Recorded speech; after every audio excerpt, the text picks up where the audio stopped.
Good morning, Connie. How do you feel about Canadian bacon with your eggs? We're all out of ham. No, Canadian bacon will be fine. Oh, I wish we had some. But I'm glad you like Canadian bacon, because I'm going to order some in a day or two. I'll wait. I found out that our butcher is a Canadian, so I want to show him I'm a good neighbor. Well, that's fine.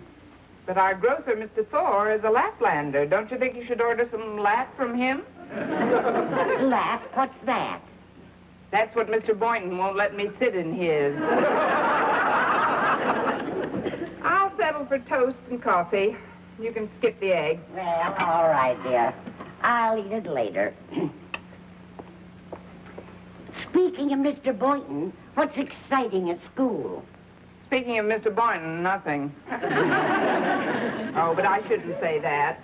Last Monday, things were really hopping for His Royal Shyness. What do you mean? What happened? A gopher escaped from a cage in his lab. In Mr. Boynton's lab? A gopher? That's right, and ever since then, he's been burrowing holes all over the campus. Well, that's strange. Why should Mr. Boynton dig holes in the campus? I'll ask him the next time he comes up. Mr. Conklin let it be known he wants that gopher captured, dead or alive. Any reward? 10 pounds of Canadian bacon. You know, Mr. Conklin's pride in the appearance of Madison High School is almost psychopathic. Why, even the sight of a damaged eraser is enough to send him into a Technicolor tantrum.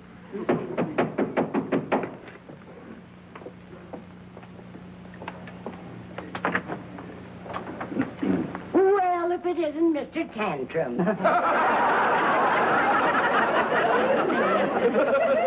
Come in, Osgood.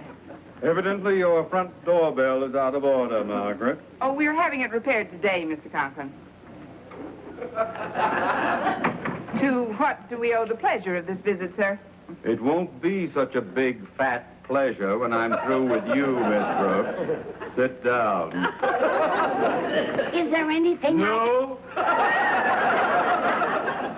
Well, you don't need to bite my head off. I'm not a damaged eraser. Now, if you'll excuse me, I want to burn some things in the incinerator. What seems to be the trouble, Mr. Conklin? Just this. A few minutes ago, I received a phone call from the school custodian. He informed me that on the strength of your promise to lock the side door, he quit the premises immediately after school, leaving you in your classroom until late yesterday afternoon. That's right. You see, in order to keep Stretch Snodgrass eligible for athletics, I often detain him after school to prepare him for upcoming English tests. Yesterday was one of those occasions, so I wanted to be all the help I could. It is now wretchedly apparent that you forgot to lock the side door. That's how they got in. That's how who got in? Vandals! They've wrecked my school. What? The biology lab, the cafeteria, my office. Thanks to you, Madison High now looks like a condemned flophouse on Tobacco Road. What will we do, sir? I think you have done enough. However, when you get to school, you can start taking inventory of the wreckage. Meantime, I'll run over to the Board of Education and report the matter to Mr. Stone. Yes, sir, and please try to calm yourself, Mr. Conklin. It may not be as serious as The custodian estimated the damage at between $3,000 and $4,000. Oh, no. Oh, yes. And it's all your fault. Connie, I found a gopher hole in our backyard. What shall I do? Enlarge it.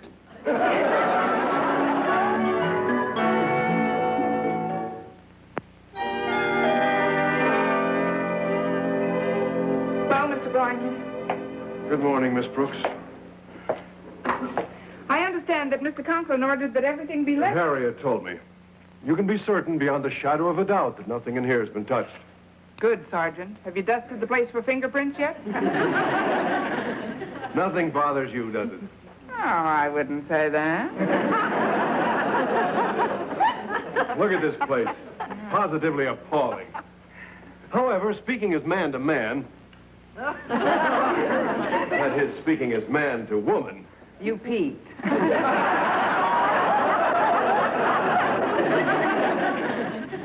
I was just going to say that although I regard vandalism as a palpably vicious crime, there is another side to all this. Another side? Well, confidentially, Miss Brooks, I've often petitioned the board to remodel this old lab of mine, but my pleas have fallen on deaf ears. Now they'll have to remodel. Mr. Boynton, you wouldn't have anything to do with this clobbering, would you? Who, me? Heavens to Luther Burbank, no. Let's leave the nectarines out of this. Did you? Of course not. I'm no vandal. What's more, I resent the insinuation. Have you ever known me to go near anything that didn't belong to me? Case dismissed.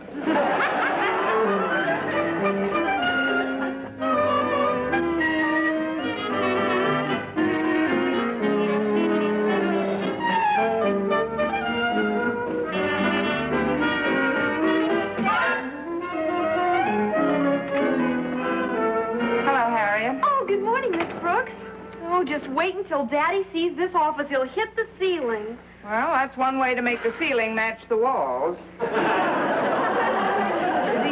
Is he still over at the board with Mr. Stone? That's right, but he ought to be back any minute now. Oh, I do hope Daddy sees the other side of all this. This is beginning to have more sides than the Pentagon building. All of his pleas to have this old office remodeled have fallen on deaf ears, Miss Brooks. Now they'll have to remodel it for him. I wonder if he could have been the clobberer. You mean, could Daddy have... Oh, you're kidding, of course. Of course. I was just thinking, if one wanted a certain room remodeled, one might vandalize several rooms in order to throw off suspicion, mightn't one? Well, that's true, I suppose, but as far as Daddy is concerned... Why, Harriet, I'm surprised at you accusing your own father. Me? But you just... Is the inner office damaged? Well, I'm just going to go check on it now, Miss Brooks. Oh, don't touch that phone, please. There are some smudges on it that might interest the police. Oh, I suppose it could be Walter or Mr. Boynton's fingerprints. It's probably nothing important, Harriet. You go ahead and do your checking. Yes, ma'am.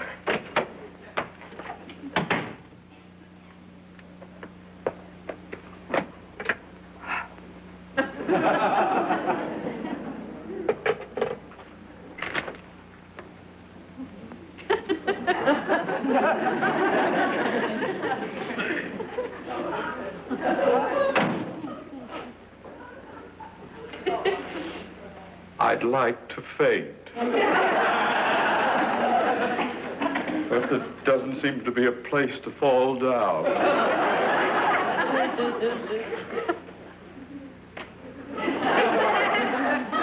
How long have you been here? Oh, just a couple of minutes, Mr. Conklin. I dropped in to give you this report on the damage in the biology lab before checking the cafeteria. Did you see Mr. Stone? No, I didn't. He was tied up in a meeting, but he sent word out to me that he'd be over here at 3 this afternoon. Now, I want him to see things exactly as they are. Nothing must be touched, you understand? Yes, perfectly, sir. Harriet's checking your inner office now. Oh, and you'll be happy to know, Mr. Conklin, that the damage in the biology lab is not nearly as bad as the damage in your office. Oh, that makes me feel super. I assumed as much, Miss Brooks. Well, I am firmly convinced that this is an inside job. And believe me, if I catch the culprits, they'll be expelled quicker than you can say. Jack Robinson? Thanks, I can never think of that name.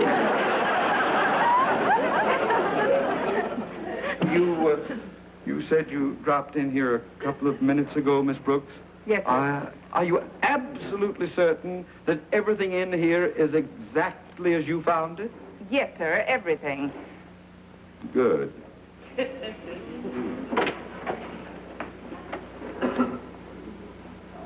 Only the fingerprints have been changed to protect the guilty. It's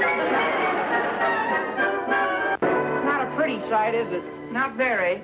Such willful destruction is unpardonable. You took the words right out of my sandwich. To me, vandalism is an infamous act of irresponsible mental midgets. Speaking of mental Hi, everybody. Top of the morning to you. the bottom of the class to you, Stretch. What's in the suitcase? Well, something which I want you to see what you think of it before I present it to Mr. Conklin. There. What in the world is that? A stuffed gopher. You're right, Walter. I'm not hungry. I had my pop stuff him for me over at our pet shop. Yeah, but whoever heard of stuffing a gopher? Well, he's the one who's been digging holes all over the campus, Walter. And Mr. Conklin said he wanted him captured, dead or alive. So when I captured him after school yesterday, I figured when I give him to Mr. Conklin, he might want to hang him in his office. He might want to hang you both. But you said after school, Stretch. As I recall, I kept you in my class until 4 o'clock. Yeah, but then I had to go to my locker, so I didn't leave school right away. When I come out of the locker room, in fact, I seen you were just leaving by the side door. Anyway, if you hadn't kept me after school, Miss Brooks, I wouldn't have had the good luck to catch that gopher. Sorry, I made a little mess around here, though. You? You made this mess? Sure, that crazy gopher wasn't easy to catch.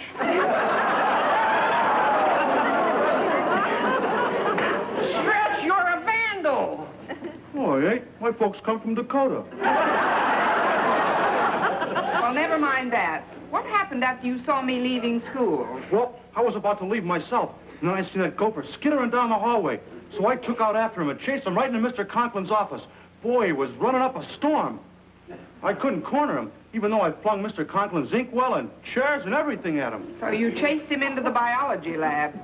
Well, how did you know that? I'm psychic. I'm also a little sickic. I couldn't corner him in the lab, neither. I almost threw my arm out chucking things at him, but he outsmarted me. Figures. So then I suppose you chased him down here to the cafeteria. Oh, you must be sickic too, Walt. Yeah, that's just what I've done. Well, I guess you can see how skitterish he was in here. Yeah. Anyway, this is where I give him his Waterloo. What'd you hit him with, Wellington? Oh, nothing. That's the funny part about it. I just outrun him. After chasing him so long, he finally just turned around and looked up at me as if to say, okay, I've had it. And then he just keeled over and deceased. So I had my pop stuff him. My pop stuff better than any stuffer in town. Yeah, he's a hot stuffer, all right. But, Stretch, you are in trouble. Trouble? What for? Well, you damaged a lot of school property, Stretch. If old Marblehead finds out about this, you'll be expelled. Expelled? Gee, then I wouldn't be eligible for the ball team, would I? Look, you gotta help me, Miss Brooks. If I get kicked out of school, you know what my pop will do to me. What? He'll stuff me. That'd look worse than the gopher. Well, you know I'd like to protect you, Stretch, but when Mr. Stone sees this wreckage, he'll no doubt order a full-scale investigation, and the truth is bound to come out. Yeah, but maybe we can prevent a full-scale investigation. We've got to do everything in our power to save Stretch. Gaze upon this pathetic figure, Miss Brooks. But I beg of you, look upon him not as Madison's star athlete, who, without him on our ball team, will lose every game, for that is unimportant. But instead, look at him as a big, hulking frame with a head on one end And a brain on the other. Well, Stretch, you know I'd do anything I could to help you, and so would Walter. Yeah, so would the entire student body. Now, they'll get behind Stretch 100% if we can just cook up a scheme. At ease. I just dropped by to see how you're doing, Miss Brooks. I've gone over the inventory. Who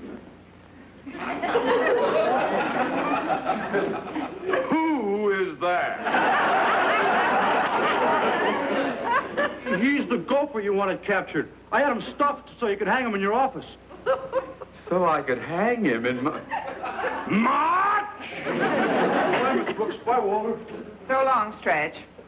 Mr. Conklin, it just occurred to Walter and me that in our shop classes, we have many students who are highly skilled in almost every phase of the manual art. Right, Walter? Yeah, that's what occurred to us. So I respectfully suggest, sir, that we form a student labor crew. And if we all pitch in and repair the damage that's been done, we can probably have the school in shape by the time Mr. Stone sees it. Are you out of your entire mind? Yes, sir, but it's not serious. Mr. Conklin, do you know what would happen if you were to take a few pictures of this devastation and then show Mr. Stone that you cleaned it up in jig time? I'll tell you. I am not interested. Yeah, first of all, he'd probably sidetrack a big investigation with its bad publicity for all concerned. And then he'd say to himself, ordinary principals do nothing when an emergency arises, but not Osgood Conklin. That man has such stupendous powers of leadership and organization that he gets the job done. Yes, sirree. Go get her Osgood, they'd call you. You're not an ordinary principal, Mr. Conklin. You are a man of action. Well, I have always been one to take the bull by the horns. Then you'll consider our idea, sir? Certainly not. Great leaders must work things out in their own minds. Now, I don't want any ideas from you, Miss Brooks, or from you, Denton. Is that clear? Yes, sir.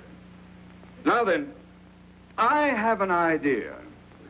I suggest that we get a student labor crew together. Then we can have this place in shape before Mr. Stone arrives. What an idea! What an idea. Yes, sir. You certainly latched onto a hunk of bull that time, Mr. Conklin. Well, now, time is of the essence, so let's get on the ball. Now, Miss Brooks, with the spirit and speed of a Paul Revere, I want you to send out the clarion call for volunteers. Now, hop to it. Aye, aye, sir. Saddle up the gopher, Walter. I've got to ride like mad.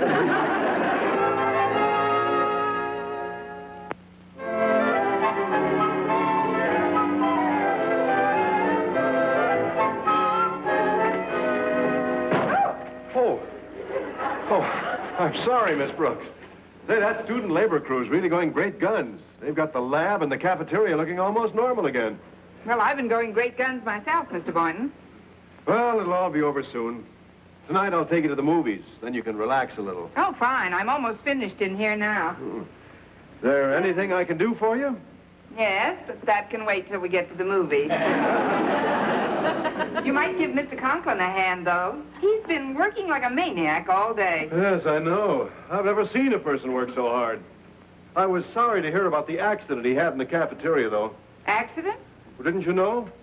Someone dropped a big pot of clam chowder on Mr. Conklin's head. Oh, no. That didn't stop him, though. Right now, he's out in the corridor painting the ceiling. That ladder he's sitting on seemed a bit shaky to me, though. Golly, I hope that nothing...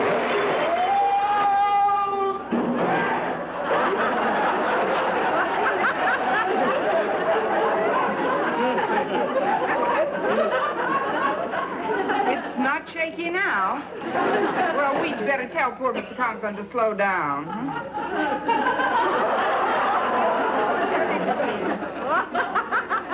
Mr. Conklin. Fortunately, my daughter caught me on the first bout. Go fix the ladder, please. Yes, sir, right away. Oh, my neck. I can't seem to straighten it out. Oh, sit down, Mr. Conklin. Yeah. I know you've been working terribly hard, sir. But when Mr. Stone finds out that this whole cleanup campaign was your idea, I'm sure it'll be another feather in your bandage. It's my idea only so far as Mr. Stone is concerned. But you and I know that our working like punch-drunk beavers was your little brainchild. You talked me into it. Well, since Mr. Stone knows nothing about the vandalism as yet, the news you have for him ought to pay off handsomely, sir. Oh, it had better. My blood pressure's sky high. My back is killing me. And I'm still picking clams out of my scalp. I think I'll check into the hospital just as soon as I get rid of Mr. Stone. Well, that's where you deserve to be, sir. I mean, you deserve a good rest, Mr. Conklin. Hello, principal's office. Osgood Conklin himself speaking. It's you, Mr. Stone. Oh, yes. I know you were tied up in a meeting when I called on you this morning. Would I like to know the results of that meeting? Oh, I certainly, sir. You did? You didn't. They did? They didn't. Did they or didn't they? Oh, yes, sir. I'm delighted. Thank you for calling. Thank you.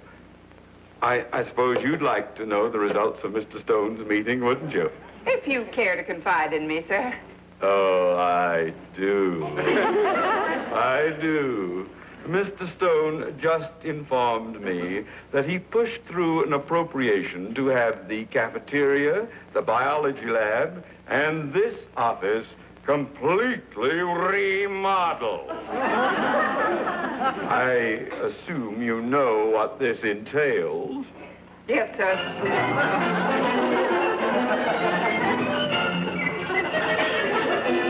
Just relax, Mr. Conklin. I'll have you in shape in no time, sir.